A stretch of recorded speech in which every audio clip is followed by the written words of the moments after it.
Hi, I'm Doug Carroll. Welcome to the session on fixed income securities.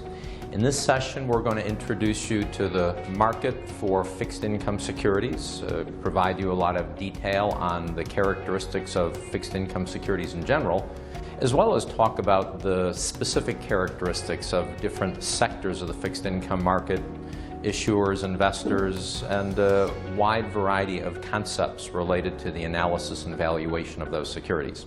This fixed income securities course covers the general characteristics as well as the specific sectors within the fixed income markets.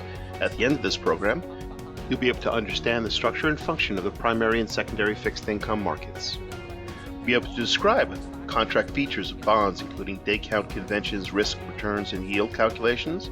You'll be able to summarize the distinguishing characteristics of structured securities as well as the unique features of specific types, including mortgage-backed securities and other asset-backed products.